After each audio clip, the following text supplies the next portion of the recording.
গতকাল সন্ধ্যা থেকে একটা নিউজ প্রায় সব পত্রিকায় অনলাইন ভার্সনে দেখা গেল, সেটা হচ্ছে বিএনপির সর্বোচ্চ তিন নেতা জনাব তারেক রহমান, মির্জা ফখরুল ইসলাম আলমগীর এবং জনাব আমির খসরু, এই তিনজনকে ভাষাটা এরকম যে ট্রাম্পের অনুষ্ঠানে। আমি একটু পড়ি বিএনপির মিডিয়া সেল যেভাবে এটাকে লিখেছে হুবহু। এটা আমি বেশ রাতে যখন ভিডিও রেকর্ড করছি তখনও ছিল। ইনফ্যাক্ট সেটা থাকা উচিত হয়নি। কেন উচিত হয়নি এবং বিএনপি আসলে ঠিক কী অর্জন করতে চাইছে তাদের এগুলো রিইভ্যালুয়েট করতে হবে। ট্রাম্পের ন্যাশনাল প্রেয়ার ব্রেকফাস্টে তারেক রহমান সহ বিএনপির তিন নেতাকে আমন্ত্রণ। যুক্তরাষ্ট্রের ওয়াশিংটন ডিসিতে অনুষ্ঠিত হতে যাওয়া ন্যাশনাল প্রেয়ার ব্রেকফাস্ট অনুষ্ঠানে অংশগ্রহণের জন্য বিএনপির ভারপ্রাপ্ত চেয়ারম্যান তারেক রহমান, মহাসচিব মির্জা ফখরুল ইসলাম আলমগীর ও স্থায়ী কমিটির সদস্য আমির খসরু মাহমুদ চৌধুরীকে আমন্ত্রণ জানানো হয়েছে। আগামী 5-6 ফেব্রুয়ারি 2025 এটি অনুষ্ঠিত হবে। এরপর জনাব কে জানিয়েছেন ইত্যাদি ইত্যাদি। মার্কিন কংগ্রেসের নেতৃত্বে জাতীয় প্রার্থনা প্রাতরাশ অনুষ্ঠিত হয়। এই তথ্যটাও সঠিক না, আমি আসবো ওই জায়গায়। আসলে কি ঘটেছিল বা বিষয়টা আসলে কি, এবং আমরা যদি পড়ি তাহলে এটাকে ট্রাম্পের একটা অনুষ্ঠান মনে হয়। আমরা নিশ্চয়ই বুঝতে পারছি ফেব্রুয়ারি মাসে যখন এই অনুষ্ঠানটা হবে, ট্রাম্প তখন মার্কিন প্রেসিডেন্ট এখানে যান। ইনফ্যাক্ট উইকিপিডিয়াতে যথেষ্টের বেশি তথ্য আছে।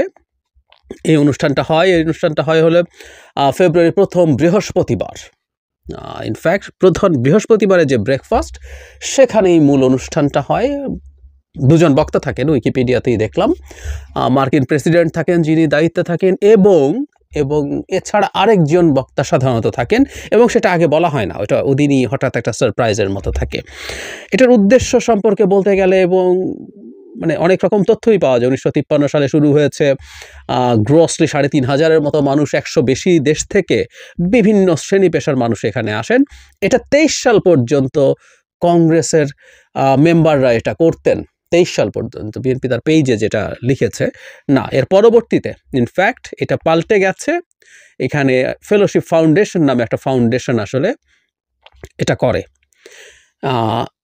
এরপর 23 সাল থেকে run by new organisation national prayer breakfast foundation. আচ্ছা, এটা কী করার জন্য? এখানে বিভিন্ন রকম পলিটিক্যাল, সোশ্যাল এবং বিজনেস এলিটদেরকে এখানে একত্র হতে বলা হয়, টু প্রে টুগেদার।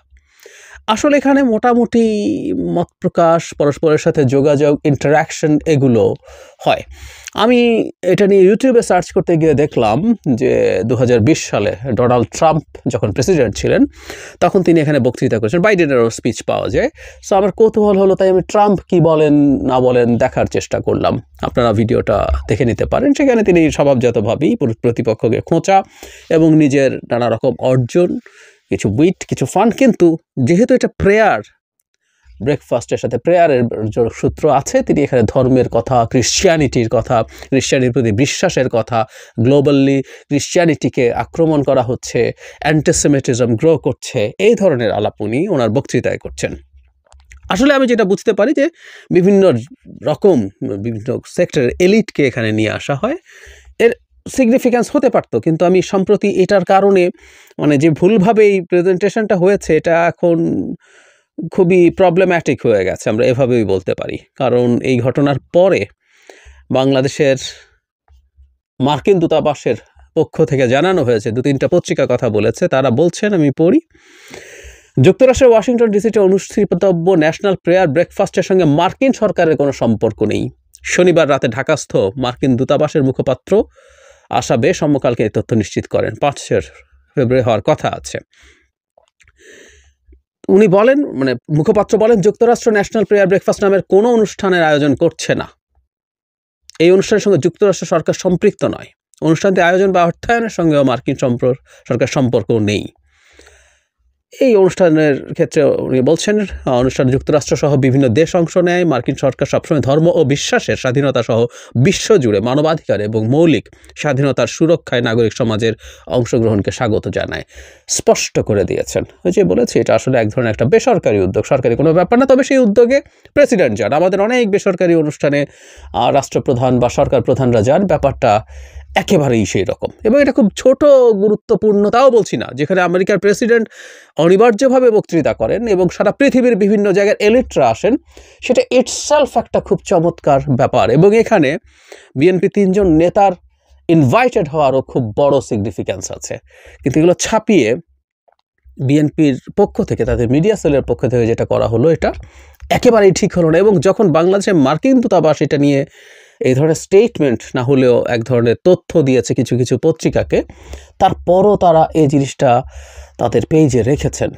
ইনফ্যাক্ট উচিত ছিল এটার একটা তাদের এক ধরনের স্বীকৃতি দেওয়া যে তাদের এটা অসতর্কতা অবস্থা বা যেভাবেই হোক তাদের ভুল হয়েছে, এবং কিন্তু ইন্টারপ্রিটেশন অনেক ভয়ঙ্কর কিছু হতে পারে। আমি এই ঘটনাটা দেখার সাথে সাথে মনে পড়ল শেখ হাসিনার শেষের দিকের সময়ের কথা, যখন একজন ভদ্রলোককে বিএনপি অফিসে নিয়ে পরিচয় করিয়ে দেওয়া হয়েছিল বাইডেনের বিশেষ দূত, এরকম মিয়া আরেফি বা এরকম নামের এক ভদ্রলোককে, আমাদের নিশ্চয়ই মনে আছে। পরবর্তীতে তাকে হাসিনা সরকার গ্রেফতার করে নিয়ে গিয়েছিল। মানে তখনই আমাদের মনে হয়েছিল এটা করে কি অর্জন আসলে করতে চেয়েছিল, কি অর্জন করা গেল। আমি বলছি না এটা একেবারে কেন্দ্রীয়ভাবে পার্টি প্ল্যান করে এটা করেছে, কিন্তু some people involve with the party তারা তো এইরকম দাবি করিয়েছেন। কারণ আপনি এমন একটা দাবি করছেন যেটা আসলে খুব অল্প সময়ের মধ্যে ক্লিয়ার হবে, ধরা পড়বে এবং ভেরিফাইড হয়ে দেখা যাবে এটা ভুল। এটা দিনের শেষে আসলে পার্টির ইমেজকে ক্ষতিগ্রস্ত করে, চরমভাবে ক্ষতিগ্রস্ত করে। মিস ইনফরমেশন হলেও ক্ষতিগ্রস্ত করে, আর ডিসইনফরমেশন হলে এটা তো ভয়ঙ্কর ব্যাপার, খুবই ভয়ঙ্কর ব্যাপার। এই যে এই প্রোগ্রামটাতে ইনভাইট করার কথা বলা হলো, এটা যদি অসতর্কতা বশত, যেহেতু প্রেসিডেন্ট ওখানে বক্তৃতা করে, সেটা মিস ইনফরমেশনটা বিএনপির মতো একটা দল, এমনকি কংগ্রেস এটা করছে বলে যে বলা হচ্ছে, এটা 23 সালের পর থেকে না, এটুকু তথ্য উইকিপিডিয়াতে পাওয়া যায়। এটাও বিএনপির অসতর্কতা এবং এক ধরনের ইনক্যাপেবিলিটির প্রমাণ। আর যদি জেনে শুনে এটা করা হয়, কারণ তাদের বক্তব্যের ঢঙে মনে হয় ট্রাম্প এটার আয়োজন করছেন এবং সেই আয়োজনে এই 3 জন ইনভাইটেড হয়েছেন। এটা যদি পরিকল্পনা করে করা হয় তাহলে এটা একটা ডিসইনফরমেশন, এবং এই ডিসইনফরমেশন করা বিএনপির জায়গা থেকে খুব বড় ভুল হয়েছে। আমি আশা করি ভবিষ্যতে এই তথ্য প্রবাহের যুগে তারা এই ব্যাপারগুলো স্পষ্ট রাখা দরকার। এবার আসি আসলে ওই যে বললাম যে এই 3 জন যে আমেরিকাতে ইনভাইটেড হয়েছে, এটা ইটসেলফই আসলে একটা খুব বড় গুরুত্বের ব্যাপার। যখন এই ধরনের প্রোগ্রাম আয়োজন করা হয়, এগুলোর সাথে সরকারের বিভিন্ন পর্যায়ের মানুষের যোগাযোগ থাকে, কারা ইনভাইটেড হবেন না, তাদের একটা হিসেব নিকেশ থাকে। যেমন এই 3 জন মানুষই তো গত বছর হননি, তার আগের বছর হননি, তার আগের বছর হননি, 20 সালে হননি যখন ট্রাম্প ছিলেন, এবার হয়েছে। তার মানেটা হচ্ছে এই, আমেরিকার এটা অত্যন্ত পাওয়ারফুল একটা জায়গা। ওখানে এলিট কথাটা ওখানে লেখা আছে, সোশ্যাল, বিজনেস, পলিটিক্যাল এলিটদেরকে ডাকা হয়। সেই এলিটে বিএনপির 3 জন মানুষকে যখন ডাকতে হয়, তাতে বোঝা যায় যে এটা এই 3 জন মানুষের পার্টির প্রতি একটা স্পষ্ট স্বীকৃতি। ইটসেলফ এটা অনেক বড় ব্যাপার। এর সাথে সরকারের এক ধরনের মানে কারা আসবে, কাদেরকে ডাকা হবে, সরকারের সাথে কোনো ধরনের কোলাবোরেশন থাকতে পারে, না হলেও ওই বড় প্রতিষ্ঠানটা যে ডেকেছে, যেটাতে প্রতি বছর নিয়ম করে মার্কিন প্রেসিডেন্ট বক্তৃতা করে, এটা একটা বিরাট ব্যাপার। এবং অন টপ অফ দ্যাট, জনাব তারেক রহমান সম্পর্কে এক ধরনের কানাঘুষা আমি অনেক সময় লোকজনকে করতে দেখেছি। বিশেষ করে আওয়ামী লীগের লোকজন তো প্রকাশ্যেই বলতো যে তিনি আমেরিকাতে তার ভিসার বার দেয়া আছে, তাই তিনি আমেরিকা কখনো যেতে পারবেন না, এসব কথাবার্তা। এই দাওয়াত তো প্রমাণ করে যে তার এই ধরনের কোনো বারের কথাটা আসলেই নিরেট মিথ্যাচার, সেরকম ভাবার যথেষ্টের বেশি কারণ আছে। আমেরিকার দাওয়াত পাওয়াকে কেউ কেউ বলবেন যে এটা এত খুশি হওয়ার কি আছে, আবার এটাকে এত দেখানোর কি আছে। আমি সবসময় একটা কথা বলার চেষ্টা করেছি, আমরা যে ধরনের বিশ্ব ব্যবস্থায় বাস করি এবং বাংলাদেশ যে ধরনের জিওপলিটিক্সের মধ্যে তার রাজনীতি এবং তার ভবিষ্যৎ নির্ভর করে, সেখানে আমেরিকা খুব গুরুত্বপূর্ণ একটা স্টেক হোল্ডার, খেলোয়াড়, যদি সরাসরি কথ্য ভাষায় বলি।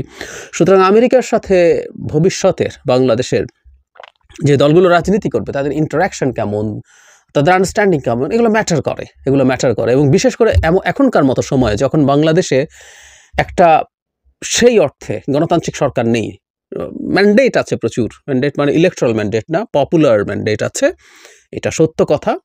কিন্তু সত্যিকার অর্থে ডেমোক্রেটিক গভর্নমেন্ট বলতে আমরা যা বুঝি, নির্বাচনে জিতে আসা যে সরকার, সেটা বাংলাদেশে নেই।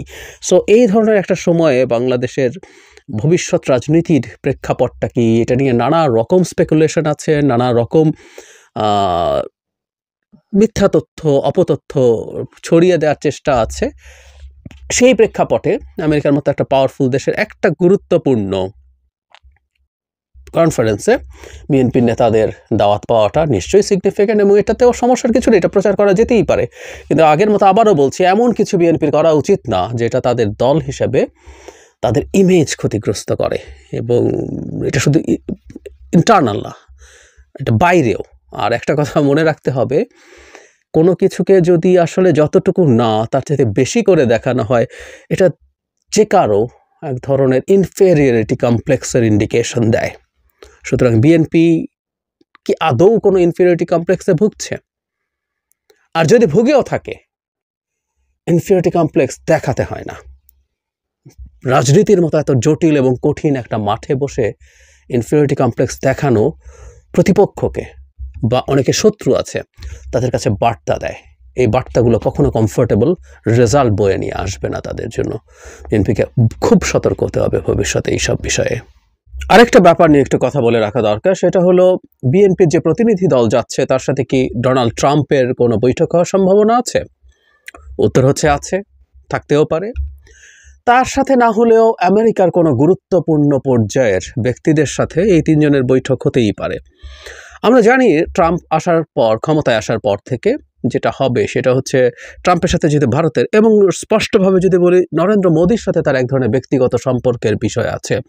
সো ট্রাম্পের মাধ্যমে বা তার প্রশাসনের মাধ্যমে বিএনপিকে তারা কোনো ধরনের বার্তা দেওয়ার চেষ্টা করতে পারে।